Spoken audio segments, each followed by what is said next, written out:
Decades after the end of World War II, the question still lingers. Was Henry Wallace right all along? Was his warning about permanent hostility between the United States and Russia not just idealism, but foresight? Today, as tensions between Washington and Moscow remain frozen, militarized, and distrustful, that question feels less academic and more prophetic.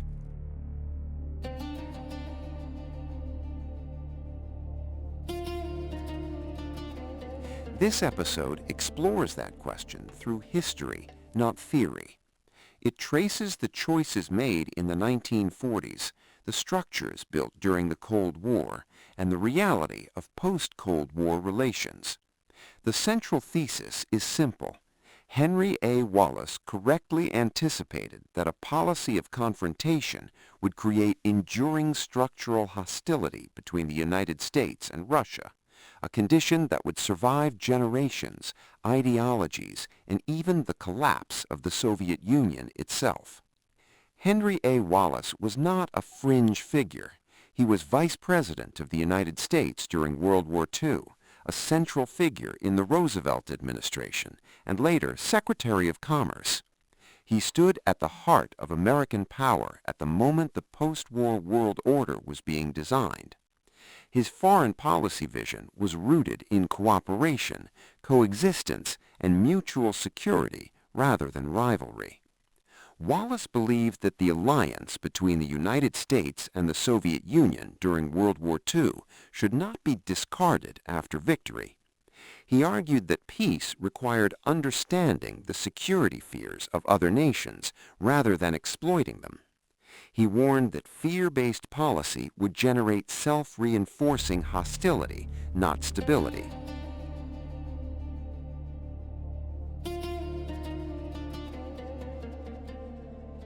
In 1946, as tensions between the U.S. and the Soviet Union were already rising, Wallace delivered speeches that directly challenged the emerging Cold War mentality. He warned that militarization and suspicion would not produce peace, but permanent antagonism. He stated clearly, quote, "We are reckoning with a force which cannot be handled successfully by a get-tough-with-Russia policy. The tougher we get, the tougher the Russians will get." He also warned of the psychological roots of conflict. "The source of all our mistakes is fear." And he framed the moral cost of militarized foreign policy in stark terms. "If these fears continue, the day will come when our sons and grandsons will pay for these fears with rivers of blood." These were not abstract philosophical claims. Wallace was describing a systemic process. Fear leads to militarization. Militarization leads to retaliation. Retaliation creates permanent rivalry. In modern terms, he was describing what political scientists now call a security dilemma, when defensive actions by one side are interpreted as threats by the other, producing escalation even when neither side desires war. Wallace's worldview soon collided with the policies of Harry Truman.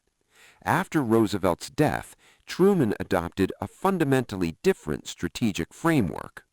Where Wallace believed cooperation could shape peace, Truman believed power management was necessary for survival. The Truman Doctrine and the policy of containment defined the new world order. The United States committed itself to resisting Soviet influence globally. This was not framed as hatred of Russia, but as strategic necessity. The logic was clear. Unchecked expansion would destabilize the world, and only firm resistance could preserve order. But in doing so, the relationship between the two powers became structurally adversarial. Cooperation was replaced with deterrence. Trust was replaced with surveillance. Dialogue was replaced with doctrine. From this moment forward, the international system was organized around rivalry. Wallace opposed this shift not because he denied Soviet abuses or authoritarianism, but because he believed the structure being created would outlive the problems it was meant to solve.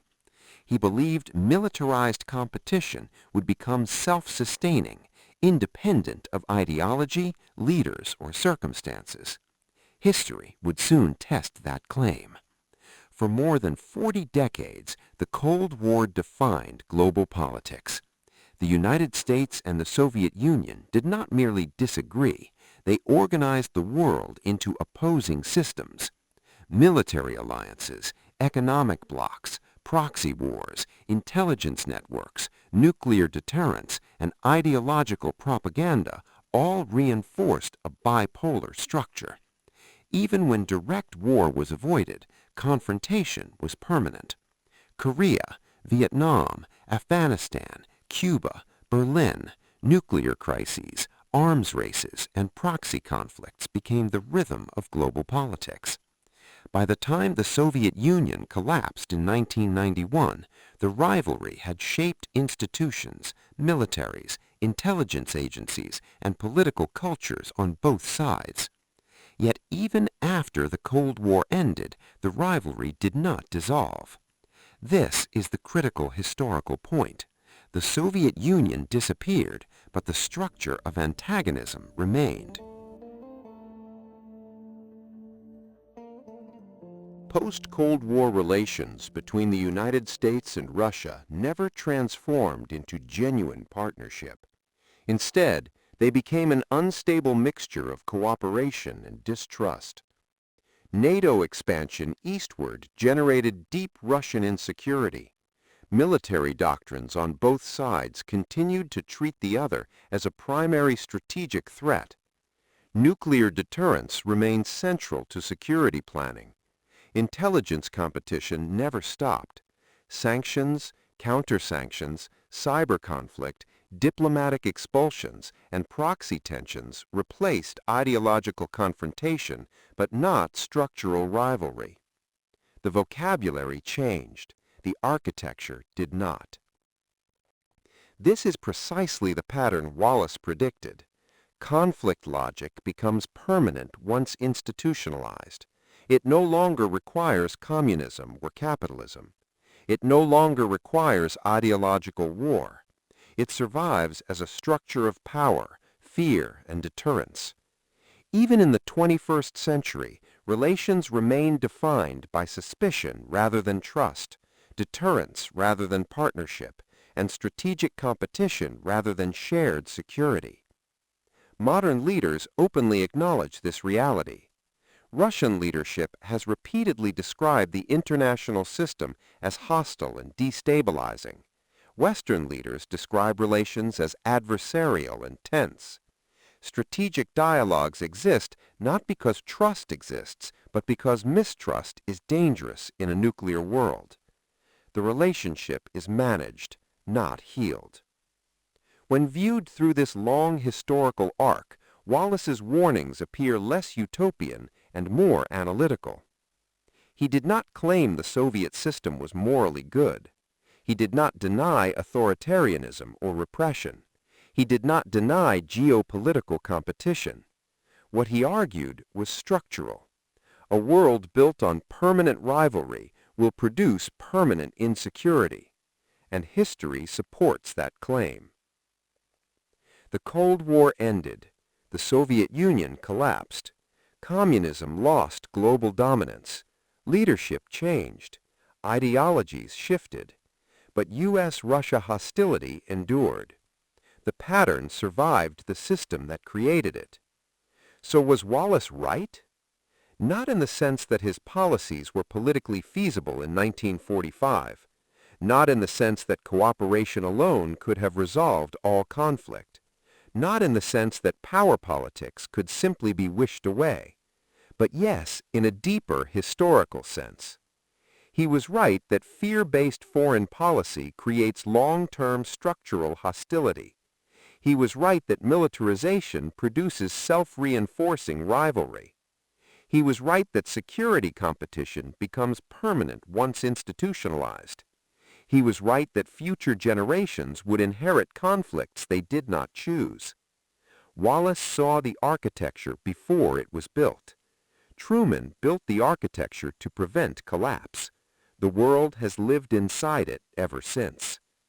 The tragedy is not that Wallace lost politically. The tragedy is that his warning proved structurally accurate. Decades later, the United States and Russia still stand across from one another, not as partners, but as rivals. Not because of communism, not because of ideology, not because of one leader or one war, but because a system of fear was built and never dismantled. That is Wallace's legacy. Not as a dreamer who lost power, but as a statesman who understood that how a conflict begins often determines how long it lasts.